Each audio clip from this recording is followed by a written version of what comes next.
How many of you saw the solution to the paper in the group? चलिए. So, some of you, at least this batch has completed contemporary Western philosophy with me. So at least आपको एक confidence आया होगा. Plus, I have given all the solution. Question 1 से लेके question 6 तक का अभी तक all sub part solution has been uploaded. एक क्वेश्चन का सब पार्ट कोई भी पार्ट छोड़ा नहीं है मैंने. I have just given access to my handwritten notes, उसी को स्कैन करके आपको दे दिया गया है. ओके, तो अभी हम क्वेश्चन 1 से क्वेश्चन 5 तक डिस्कस करेंगे. ऑप्शनल में आई होप सबको ये पता है कि हमको टोटल कितने क्वेश्चन अटेम्प्ट करने पड़ते हैं. यानी सेक्शन ए से अगर आप 2 कर रहे हैं तो सेक्शन बी से आप 3 क्वेश्चंस अटेम्प्ट करेंगे. टोटल 5 क्वेश्चन हो गया, वाइस वर्सा. और क्वेश्चन 1 और क्वेश्चन 5 ये कंपलसरी होता है. क्वेश्चन 1 और क्वेश्चन 5 आपको अटेम्प्ट करना ही करना होता है. It is compulsory. Rest of the questions you can choose.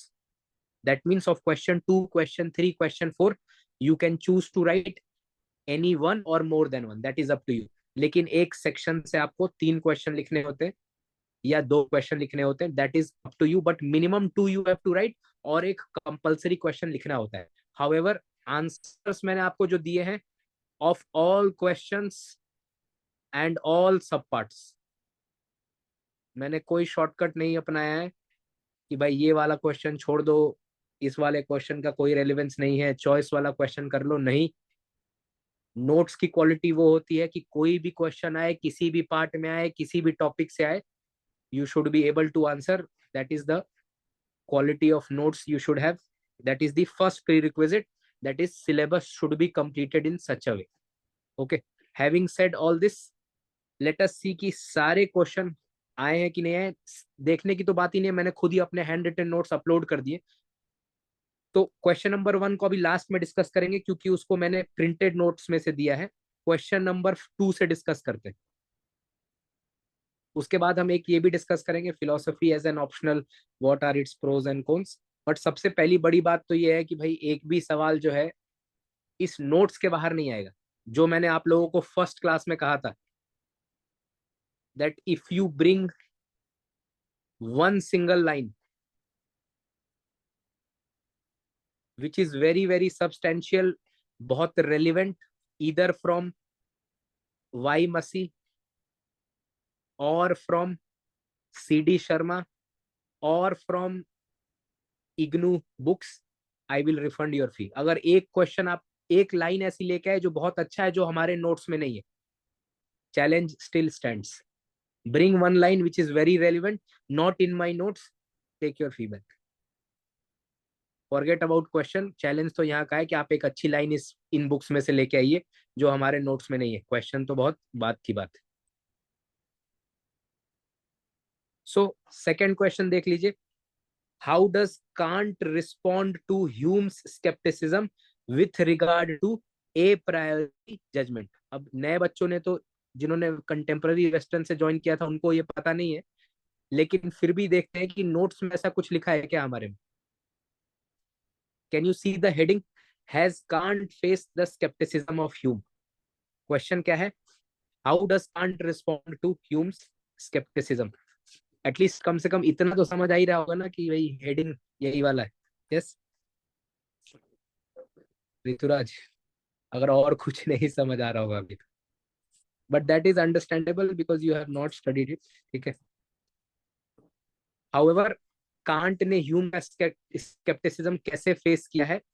Through synthetic judgement a priori. That is being mentioned here. Kant first Kant attacks Hume.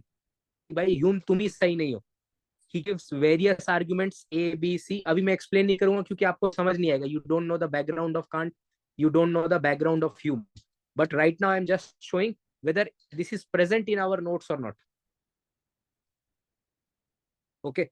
So Kant attacks the empirical explanation of substance and causality given by Hume. Kant agrees with Hume that necessity of causal connection is not empirical. एक flow chart भी बनाया है. उसके बाद Hume suggests number 1, Hume suggests number 2, can't इसको ऐसे respond करते हैं, कांट इसको ऐसे रिस्पॉन्ड करते हैं, और लास्ट में कंक्लूड करते हैं Hume's scepticism is ill founded. लेकिन हम कांट को भी क्रिटिसाइज करेंगे कि भाई आप ऐसा जो बोल रहे हैं बिल्कुल सही नहीं है, और कंक्लूजन में क्या लिखेंगे, in so far as Kant's demonstration of logical rules in the formation of empirical laws, ये ठीक है कि वो ह्यूम को मीट कर पा रहे, however the answer is not sufficient but certainly a step forward towards meeting Hume's skepticism. This completes the first answer. Is it clear? Any doubt in this? Doubt तो अभी क्या ही होगा, आपने ह्यूम पढ़ा ही नहीं है और कांट पढ़ा ही नहीं है, बट एटलीस्ट ये समझ आ गया कि हाँ भाई नोट्स में से है। What arguments by are offered by Moore to prove that there are certain truisms in knowledge which are a matter of common sense, ये तो कई बच्चों को आता होगा। This is what defence of, yes, Common sense. Common sense. And is it a repeated PYQ? जब हम PYQ की क्लास कर रहे थे तब मैंने दिखाया था ना, ये ट्रूइज्म से रिलेटेड क्वेश्चन पूछा है यूपीएससी ने। एक बार आपको दिखा देता हूँ so that you have an idea कि कितना जरूरी है पीवाईक्यूज लिखना।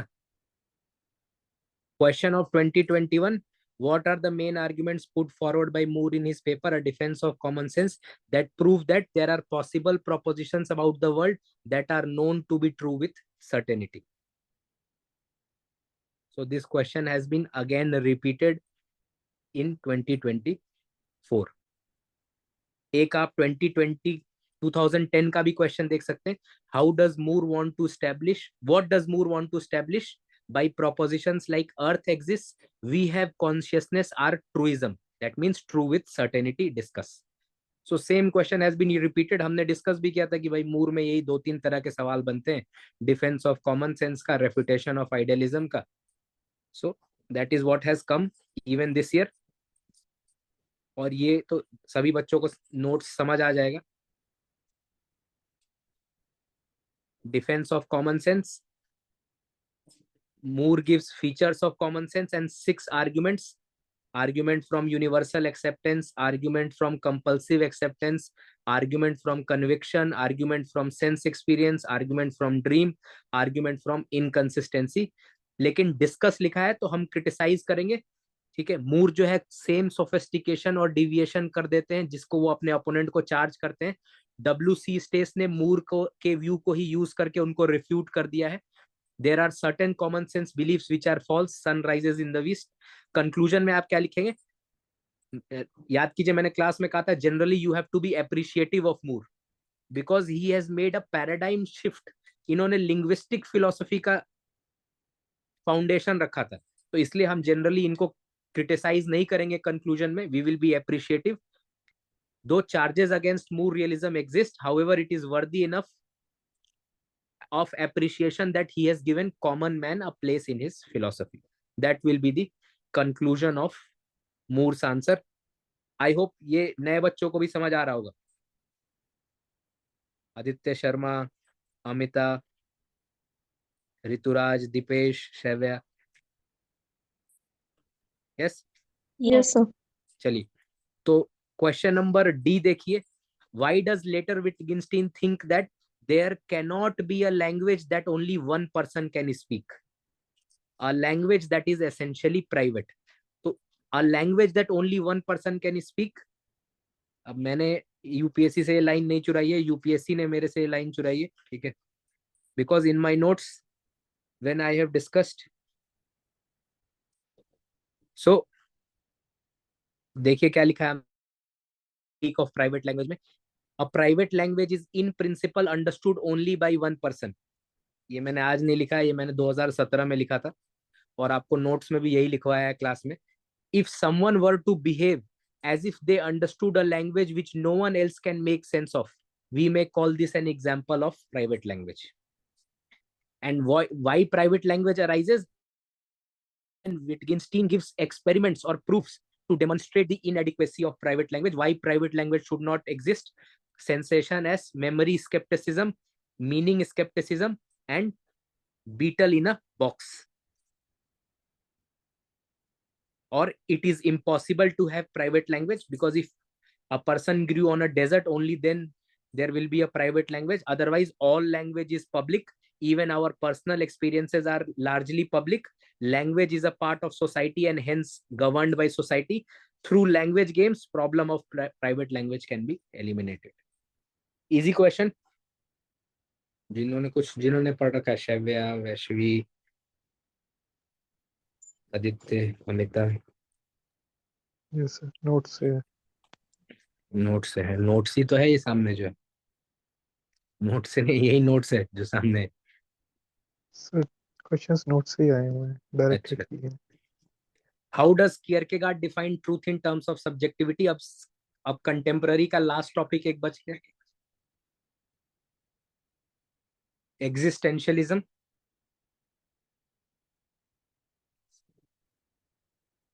एग्जिस्टेंशियलिज्म में पहला ही टॉपिक पढ़ना है हमको कियरकेगार्ड, और कियरकेगार्ड का पहला ही पेज देखिए क्या है, सब्जेक्टिविटी ऑफ ट्रूथ। कियरकेगार्ड में सबसे पहले हम सब्जेक्टिविटी ऑफ ट्रूथ ही पढ़ते हैं, व्हाई इज ट्रूथ सब्जेक्टिव। और ये कहते हैं कि ट्रूथ तब तक कोई भी चीज नहीं मानूंगा till the time it is alive in me. That is what Kierkegaard is saying. That is why he is also in a way called as the founder of existentialism. Okay. और इसीलिए individual experience is the basis of all morality. Comparison need से भी ऐसी बात करते हैं, सात्रे भी ऐसी बात करते हैं, लेकिन हम बाद में क्रिटिसाइज भी करेंगे इनको। अगर ट्रूथ सब्जेक्टिव हो जाएगा, मोरालिटी सब्जेक्टिव हो जाएगा, तो licence to commit heinous crimes. Significance, he gives fideist argument for proof of God. That is on subjectivity of truth according to Kierkegaard. Okay, so first compulsory question के all parts, question 1 से question 5, ऐसा कोई part नहीं था जो हम नहीं लिख सकते थे या जो एग्जैक्टली वर्बेटिम बस आपको यहाँ से अब्सॉर्ब करना था और यहाँ पर डिलीवर करना था, इतना ही था। That is the first question. ABCDE में से कोई डाउट पूछना है तो पूछे, otherwise we will move to question 2। ये कोई नई बात मेरे लिए नहीं है, that all the questions are from the notes. आप लोगों के लिए होगी because you are seeing this question for the first time कि अच्छा ये मेंस में ये सवाल आया। But for me this has been happening since the time I started teaching. Okay, in philosophy at least there is 100% accuracy,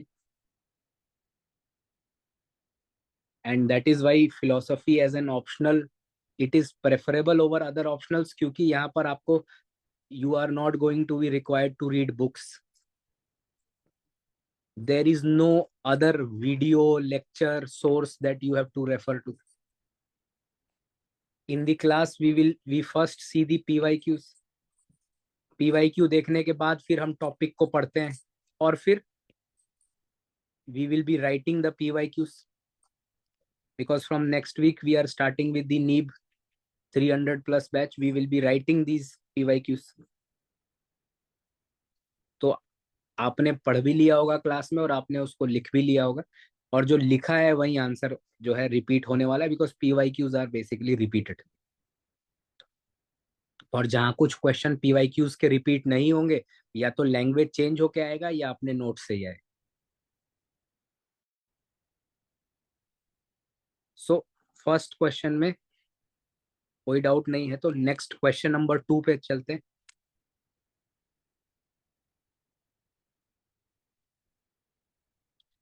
question 2 में is rejection of locks.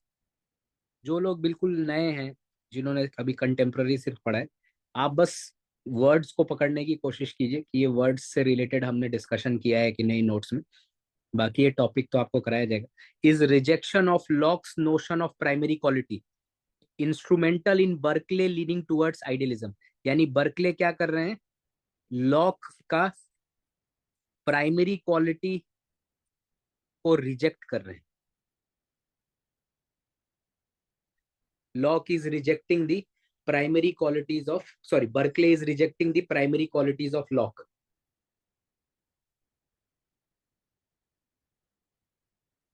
In this context, also discuss how Berkeley's subjective idealism is different from absolute idealism. Now remember, I had discussed that there are various types of idealisms.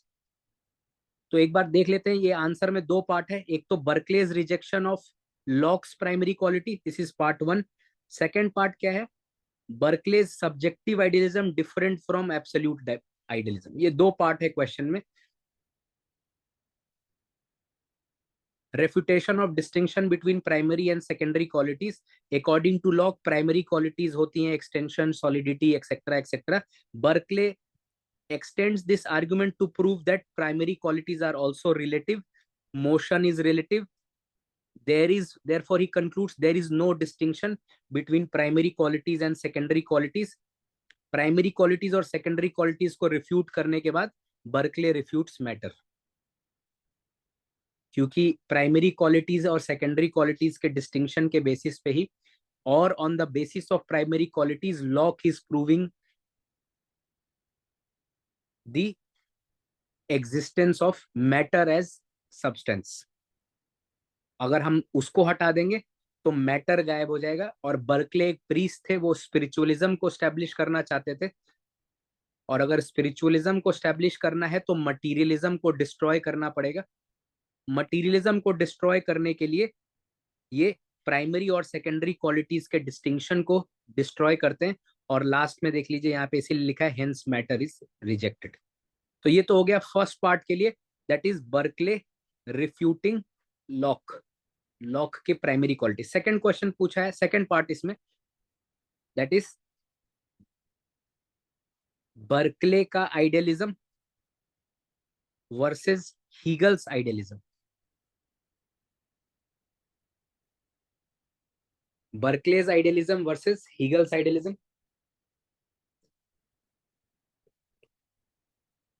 ये मैंने additional notes इसी पे दे दिया ताकि आपको थोड़ा सा topic के बारे में और पता हो, जो बच्चे बिल्कुल नए हैं।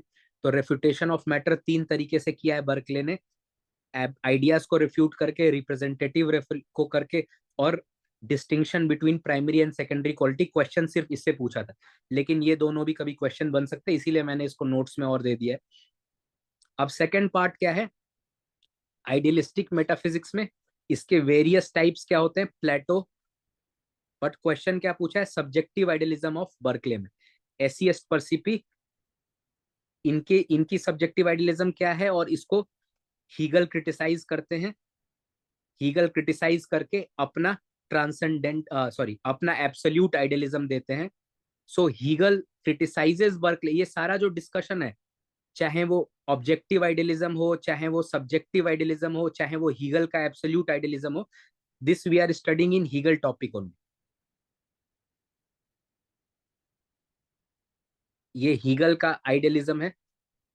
According to Hegel what is idealism, he rejects Plato's idealism also, he rejects Berkeley's idealism also, और फिर अपना आइडियलिज्म देते हैं। ठीक है, कुछ बच्चों को जैसे टर्म्स अभी नहीं समझ आ रहे होंगे, आइडियलिज्म क्या है, ये बर्कले कौन है, ये कोई जरूरत नहीं है अभी समझने की। बस अभी ये समझना है कि भाई ये सवाल पूछा था, ये सवाल यहाँ नोट्स में है कि नहीं, आइडियलिज्म की बात कही थी बर्कले की, वो चीज दी हुई है कि नहीं, और उसके में समस्या बताई हुई है कि नहीं, अगर वो पूछा है वैसा तो वो लिखा है कि नहीं, बस अभी ये देखना है। तो ये हो गया आपका 2 का ए। 2 का B, how does Spinoza establish that God alone is absolutely real. सिर्फ भगवान ही है और कुछ नहीं है। By giving this statement, whatever is in God. तो ऐसा हमको अपने नोट्स में ढूंढना है कि हमने कहीं पर ऐसी बात करी हो कि गॉड अलोन इज रियल। सो मैंने देखिए इस लाइन को एग्जैक्टली अंडरलाइन भी कर दिया था जब मैंने स्कैन करने के लिए दिया आज। ये 26 सितंबर नहीं, 29 सितंबर, नहीं तो कहेंगे पेपर लीक कर दिया मैंने 26। So, how does Spinoza prove that God alone is real and all other finite things are suppressed or contained in it? उसके आपको 1 2 3 4 5 6 दिए, प्लस क्रिटिसिज्म भी हमने लिखा है कि भाई ऐसा नहीं है, आप जो कह रहे हैं वो सही नहीं है, वो गलत है। That also we have written. और लास्ट में लिख दिया, but Spinoza is greater than his philosophy and in his ethics he tries to impart certain amount of freedom to even individuals. यानी सिर्फ गॉड नहीं, इंडिविजुअल्स को भी कुछ जीने का हक मिलता है स्पिनोजा की फिलोसफी में, in his ethics. Otherwise if God alone is real, then हमारा क्या फायदा फिर। तो वो तो आपने पूरा प्रूव कर दिया पॉइंट्स देके कि how God alone is real. ये जब जैसे कहेंगे कि ह्यूमन बींग्स जो है मोड्स हैं, और वो रियल नहीं होंगे independently. Okay, such kind of proofs he will be giving to show that God alone is real. But उसको हम criticize भी करेंगे. It is vicious abstraction. It is Spinoza जब मोस्ट ट्रू होंगे, मोस्ट सेल्फ कॉन्ट्राडिक्टरी होंगे. अब आप कह देंगे कि अगर ह्यूमन बींग्स ही वो नहीं है तो आपकी फिलोसफी भी डिनाई हो जाएगी. आपकी फिलोसफी का क्या मतलब है जब आपने ये फिलोसफी खुद दे रहे हो और कह रहे हो ह्यूमन बींग्स का कोई अस्तित्व नहीं है, तो आपका भी कोई अस्तित्व नहीं है. Okay, so that is question 2b. How does Spinoza establish that God alone is absolutely real? With this statement, whatever is in God. जो भी है वो God में ही है. तो इसमें आपका लिखा हुआ है सारी चीजें.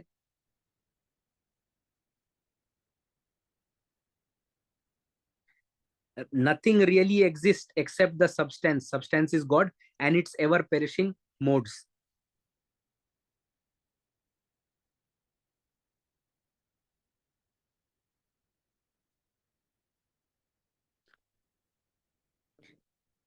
Negates the existence of modes as real when dissociated. जब ये God से अलग हो जाएंगे तो ये real नहीं रहेंगे. जब तक ये whatever is in God तब तक ही real है. Each mode is real when it follows from the nature of God and is unreal though actual when it is seen to be determined away from God. Okay, so this is question 2b. Question 2c. Critically examine Kant's objection against ontological argument for existence of God. अब आपके syllabus में proofs for God paper 2 में दिया है, right? It is given in philosophy of religion topic. Yes or no?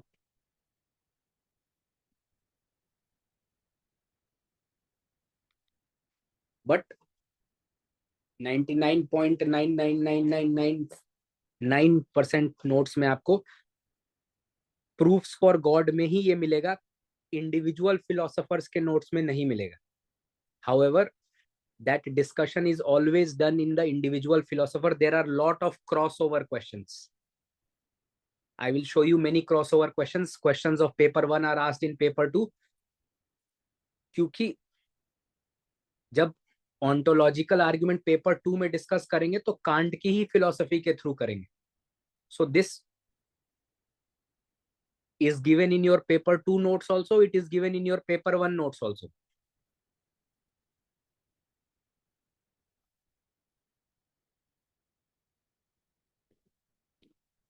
Ontological proof क्या होता है पहले वो डिस्कशन किया है, और फिर criticism by Kant. What are ontological proofs? यहाँ पर लिखा हुआ है क्वेश्चन नंबर 2b. Kant's critique of ontological proofs. Ontos means essence, the existence of ontological proof का 1 मिनट में मतलब समझ लीजिए. ontos का मतलब होता है essence and essence of God is existence.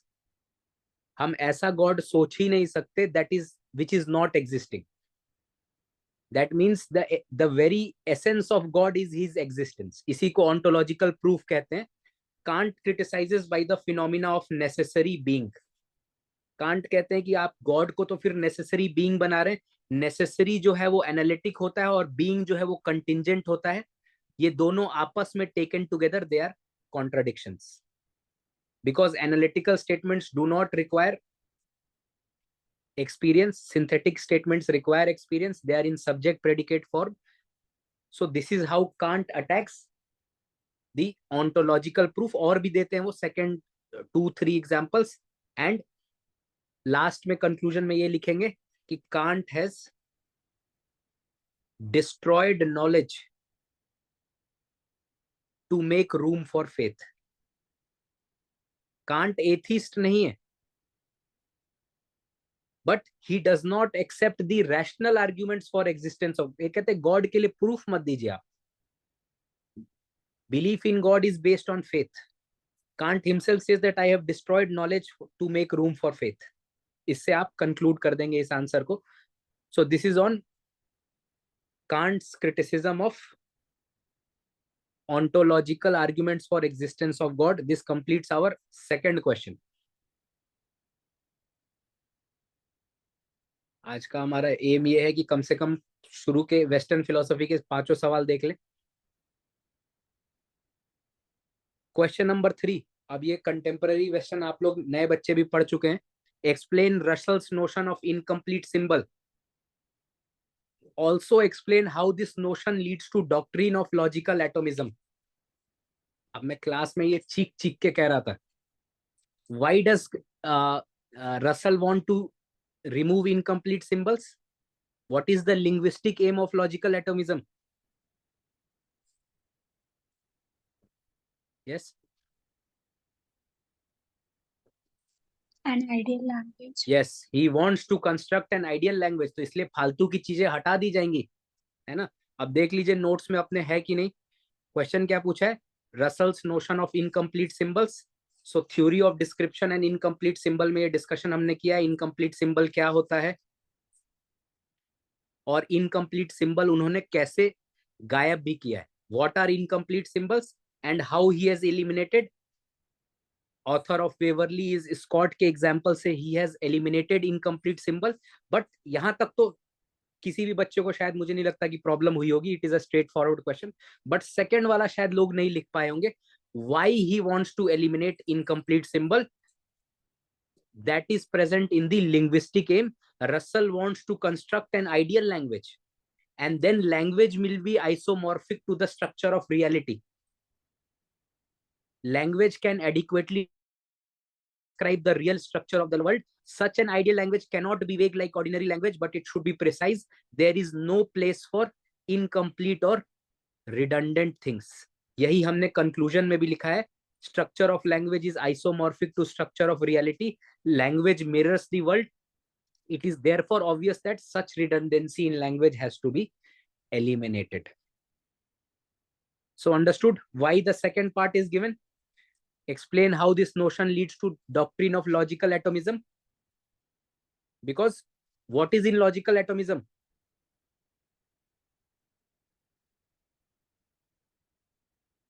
Logical atomism में दो parts है, linguistic part and metaphysical part. Linguistic part, he wants to create an ideal language. Metaphysical part, when he analyzes language, he comes to logical atoms, which are the fundamental realities or which are the ultimate realities in his philosophy. Okay, तो ये how वाला part जो था, ये class में जिन बच्चों ने ध्यान दिया होगा वो बहुत आसानी से लिख लेते. But even in the notes, it was mentioned that he wants to construct an ideal language, and that is why he will be removing incomplete symbols or redundant language. So because his language is isomorphic to reality, language और reality के बीच में 1-to-1 relation है. Language mirrors the world.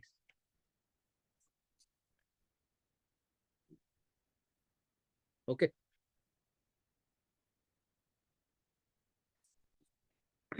Now 3B is the sentence all objects are either red or not red meaningful in the same way as this page is white according to logical positivists. Discuss with arguments. So this page is white is what kind of statement? ये page white है या नहीं? Will you require empirical evidence to confirm this?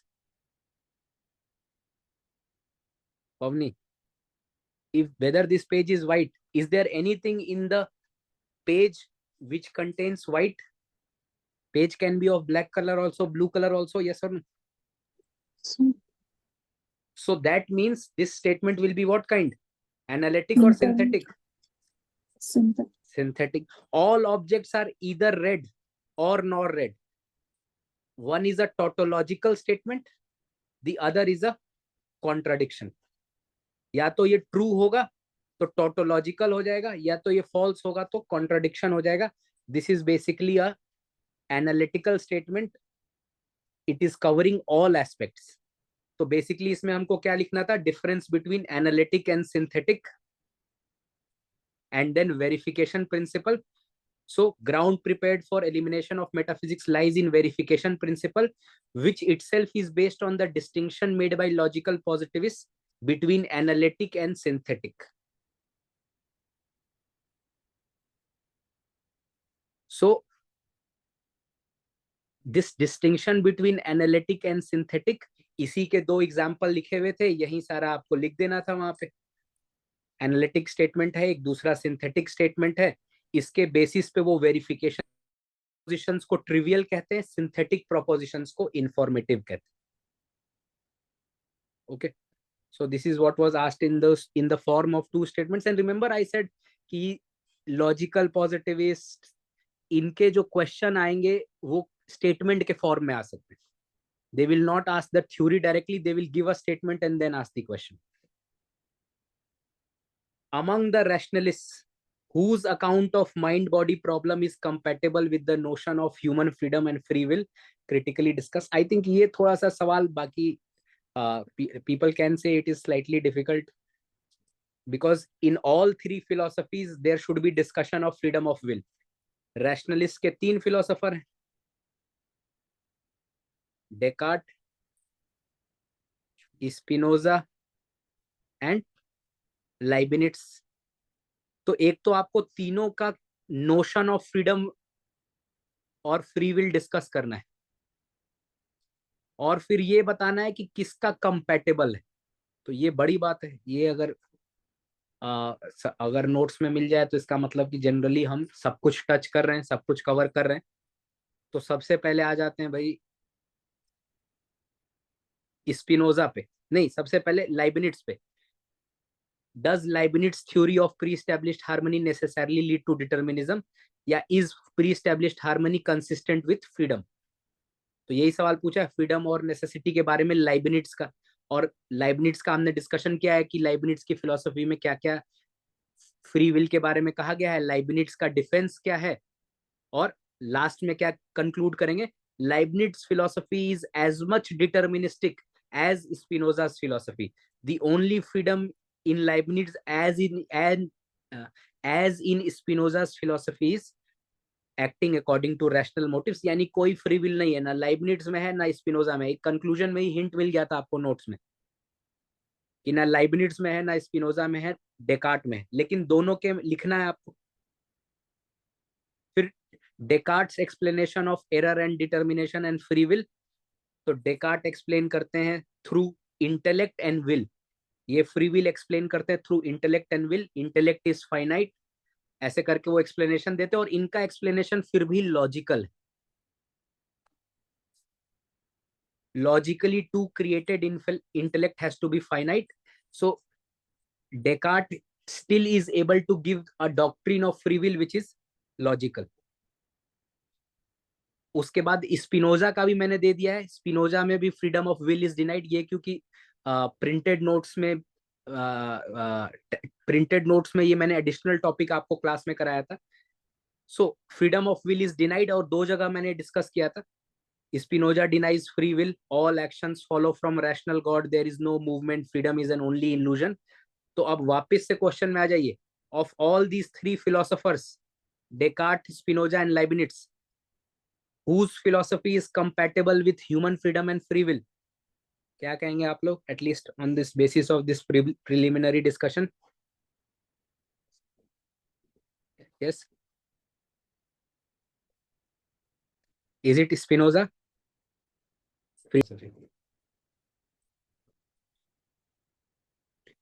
I will even show you कि लाइबनिट्स में बार बार PYQs में आया है Leibniz conception of freedom. Now this completes I think our discussion of question number 3.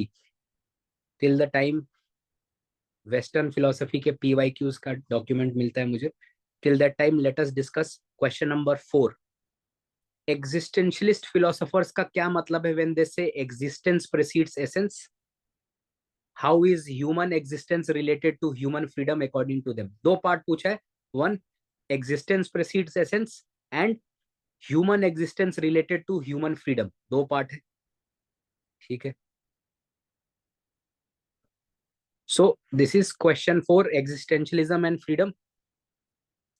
29 सितंबर आज ही साइन किया ये, मतलब नोट्स तो पुराने हैं but I had to give कि कहां से कहां तक स्कैन करना है.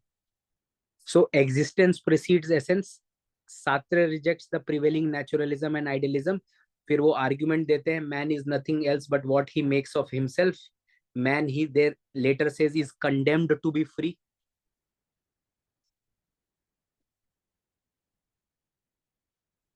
उसके बाद पहला पार्ट तो हो गया एग्जिस्टेंस प्रेसीड्स एसेंस, इसमें हमने डिस्कस कर लिया man is condemned to be free. Second part क्या था, how is it related to freedom? So Sartre's conception of freedom is based on three principles: being and nothingness, Sartre's abandonment, and existence precedes essence. Here again we will be discussing man is condemned to be free. लेकिन एक चीज और यहाँ मैंने additionally दी है आपको, maybe some people who will write this answer will write Sartre, but even Kierkegaard discusses existence precedes essence and he gives arguments to support his view. So existence precedes essence, although Sartre ने दिया है, लेकिन या existentialism term Sartre ने दिया, but Kierkegaard is also an equally founding father of this theory. और इसलिए हमको इनका भी व्यू या दो चार व्यू लिखना है, यही लिखा है देखिए, although Sartre coined the term existence precedes essence, it is Kierkegaard who systematically criticized Descartes' assertion of cogito ergo sum, and then he gives arguments 1, 2, 3, 4 in favor of existence precedes essence. यानी existence precedes essence हमको दो लोगों के view लिखने हैं, Kierkegaard and Sartre both, and then notion of freedom according to Sartre. चाहे तो आप notion of freedom according to Kierkegaard भी लिख सकते हैं, मार्टिन हाइडेगर भी लिख सकते हैं, बट इतना स्कोप है नहीं इस आंसर में लिखने के लिए। Okay, so this is the first 4A question. 4B, why does Husserl think that essences exhibit a kind of continuity? So in class we have discussed theory of essence. A question is asked on theory of essence. Eidetic reduction जब हमने किया था class में, तो theory of essence हमने लिखा था वहां पे, theory of essence after the application of epoch and reduction pure phenomena is constituted. This is the culmination. Pure phenomena are the essence of the object. The essence can be regarded as platonic ideas, however it is not transcendent. However, these essences are not independent of consciousness, although not purely mental, etc., etc. In essence there are meanings, not existing objects. अभी आपको ये सब चीजें नहीं समझ आएंगी, don't worry. Only thing is that theory of essence was asked and we have already discussed this. ये बच्चे जो कंटेम्पररी वेस्टर्न वाले हैं उनको समझ आएगा, थ्योरी ऑफ एसेंस वो कर चुके। Then last question, explain the two dogmas that Quine refers in his paper, two dogmas of empiricism. Rituraj, easy है ये सवाल तो? Yes. So Quine critique of empiricism to refute the two dogmas of modern empiricism. First dogma क्या है? Distinction between analytic and synthetic. Second dogma क्या है? Reductionism. दोनों पे हमने proofs लिखे हैं. After refuting both of them, he gives his philosophy of radical empiricism. So this completes all questions of Western philosophy.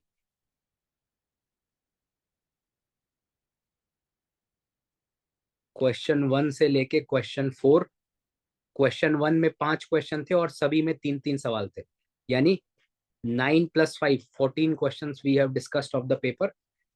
इस 14 में से आपको, अगर आप कॉन्फिडेंट थे तो आप इसमें से 5 और 6 11 लिख सकते थे। 11 you could have written from this, और फिर बाकी के 9 सवाल आपको सेकेंड पार्ट से लिखना पड़ता। If you are confident, you can write 3 questions from one part, but यहाँ पर तो हमने चारों ही क्वेश्चन डिस्कस कर लिए। We have not left any question. Now some discussions कि भाई फिर philosophy optional अभी कहाँ जा रहा है, अभी बाकी का पेपर हम कब डिस्कस करेंगे, on those things.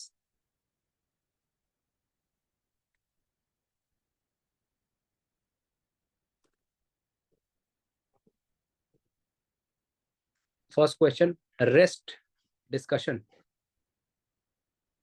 अभी आई थिंक ग्रुप में आपको क्वेश्चन नंबर 6 तक का सॉल्यूशन अपलोड हो गया होगा, तो जो बच्चे फिलोसफी पढ़ चुके हैं या बैकग्राउंड में, तो उनको आंसर समझ आ जाएंगे। क्वेश्चन 6 तक क्योंकि स्कैन करने में बहुत समय लग रहा था, स्पेशली मेरे इंडियन फिलोसफी के नोट्स जो है वो इतने छोटे से पेपर में, मतलब जो स्टिकी नोट्स होते हैं मैंने उसमें बनाया था, तो इन लोगों को काफी डिफिकल्टी हो रही थी स्कैन करने में, तो इसलिए काफी समय लग गया।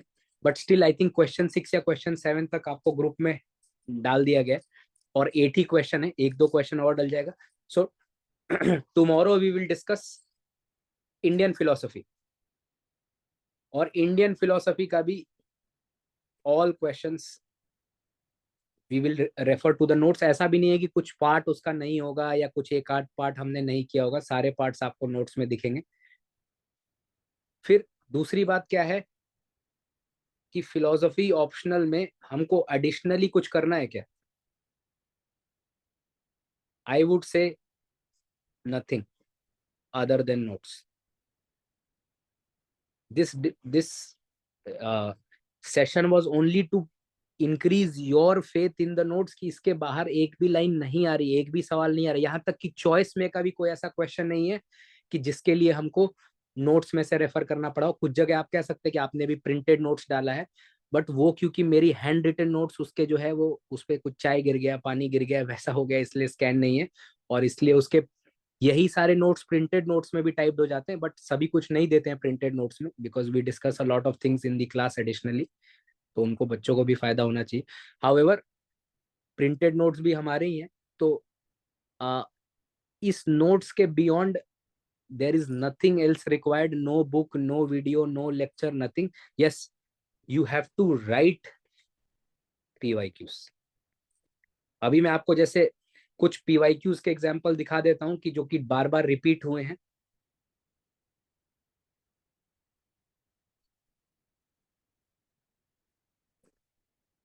अभी जैसे हमने लाइबनिट्स में देखा कि फ्रीडम पे सवाल पूछा था,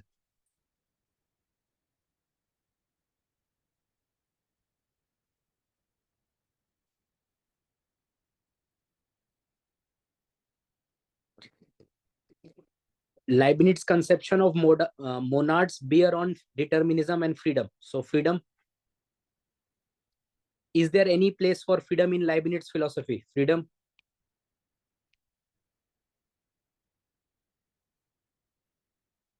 Discuss Leibniz pre-established harmony necessarily lead to determinism. Freedom.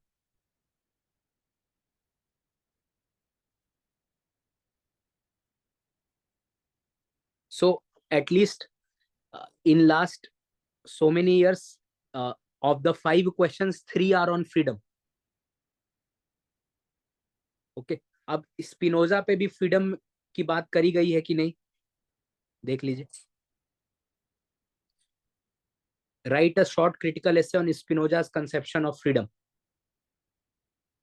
Is the concept of freedom consistent with Spinoza's theory of determinism? So that means freedom पे तो सवाल आना ही था स्पिनोजा के, क्यों नहीं आएगा? It was not something new. हाँ, डेकार्ट पे आप कह सकते थे कि डेकार्ट पे जो है फ्रीडम के बारे में डायरेक्टली कभी क्वेश्चन नहीं पूछा था, लेकिन वो भी हमारे नोट्स में था। Descartes also we have covered from freedom perspective, कुछ हमने छोड़ा नहीं। लेकिन 90 of the questions you can do just by writing the PYQs, plus अच्छा सब्जेक्ट रिवीजन हो जाएगा आपका, and that we will be doing every week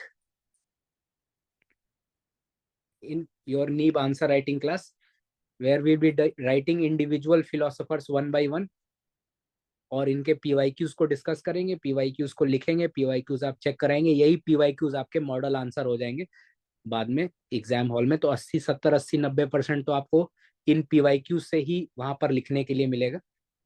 अगर कुछ नहीं होगा तो वो आप नोट्स को रेफर कर लेंगे। ओके। थर्ड, फिलोसफी ऑप्शनल को कहाँ और यूज कर सकते हैं आप? So it is very useful in your essay and ethics paper. Essay क्यों? क्योंकि फिलोसॉफिकल एसेस आ जाते हैं और कुछ तो फिलोसॉफिकल टॉपिक्स दे देते हैं ये, so that philosophical topic you will be easily able to interpret. तो एक 250 नंबर का तो हमको यहाँ पे क्लियर कट एज मिलता है। एथिक्स में there is role of philosophers, plus जो सोशियो पॉलिटिकल में आप पढ़ेंगे that is again partly covered in your, और that is asked in your ethics syllabus. So if you ask me, GS2 में भी आपको बहुत कुछ लिखने को मिलेगा फ्रॉम योर फिलोसफी पेपर 2, क्योंकि आपको कास्ट के बारे में पढ़ना है, क्योंकि आपको जेंडर के बारे में पढ़ना है, क्योंकि आपको सोवरेनिटी के बारे में पढ़ना है। ये सब आपके टॉपिक्स हैं। आपको सेक्युलरिज्म के बारे में पढ़ना है, आपको क्राइम एंड पनिशमेंट के बारे में पढ़ना है। All of this are also part of your GS2 syllabus. These are sample, ऐसे कई एग्जाम्पल और मैं दे सकता हूँ। प्रीलिम्स का सवाल आएगा from liberty, equality, justice, again you have to read in your philosophy paper 2. Okay, so this is definitely going to help in your GS paper. Fourth and most importantly, time spent, it is purely what you spend on the class plus on answer writing. So you are going to save a lot of time. This time you can spend additionally on improving your essay. This you can use additionally to improve your ethics. This time you can use in improving your GS 1, 2, 3. क्योंकि आपको optional से एक छुटकारा मिल गया। Optional में आपको you don't have to do that rigorous exercise कि मुझे ये बहुत कुछ करना है, बहुत कुछ पढ़ना है। So in the limited time period your optional will be completed and completed in a way जिससे आपको 300 मार्क्स आ सके। मेन एम है मार्क्स, चाहे 1 महीने में करिए, चाहे 3 महीने में करिए, चाहे 6 महीने में करिए, लेकिन 300 प्लस लाना है। That is possible with minimum effort in philosophy. Okay, so this concludes our session. Tomorrow we will be taking Indian philosophy. Indian philosophy में थोड़ी बहुत इंडियन फिलोसफी की बातें भी बताऊंगा और फिर आपको ये भी दिखाऊंगा कि इंडियन फिलोसफी में अब यूपीएससी ने थोड़ा सा अपना स्टैंडर्ड रेज किया है। Other people are struggling to write Indian philosophy, तो आपको एक और एज मिलेगा। अभी तक हमको वेस्टर्न फिलोसफी और फिलोसफी ऑफ रिलीजन वगैरह में बहुत एज मिलता था, our answers were unique. But even in Indian philosophy, suddenly we are now going to get an edge based on our notes, our language, etc. Okay, so that is all. I would just request that stay patient, just keep attending the class and do write the answers. PYQ की class में आपको बिठा के जब लिखवाया जा रहा है, ये फैसिलिटी अगर मिल रही है कि आप PYQ के आंसर लिख सके तो वो चीजें आप करिए। Okay, on Sunday we will have the first Neev class for this year. So we will begin also with contemporary western. Contemporary के सारे आंसर लिख लेंगे तो एक पार्ट आपका कंप्लीट हो जाएगा। आप आज के पेपर में ही कंटेम्पररी के क्वेश्चंस देख लीजिए, how many are asked from contemporary. Question number C Moore, question number D Wittgenstein, question number E Kierkegaard. तो 3 पार्ट आपको कंटेम्पररी से 30 मार्क्स यहाँ मिल गए in the form of question C, D and E. Then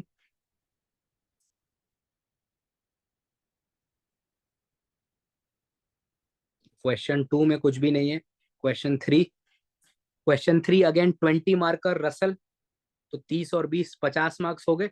फिर B जो है logical positivist में है, सो 50 + 15 65 मार्क्स. देन क्वेश्चन 4 का ए अगेन 20 मार्क्स, सो 65 + 20 ना हो गया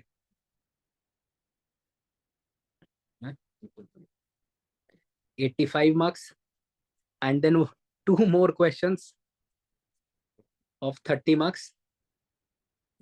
So 85 + 15 + 15. 85 + 15 is 100 + 15.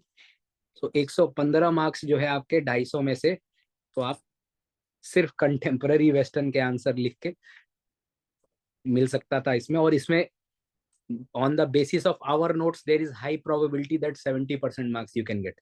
Very high probability. मतलब बिना ज्यादा मेहनत के, बिना ज्यादा उसके 70% मार्क्स मिल सकते हैं just from contemporary western, one part that we have done so far.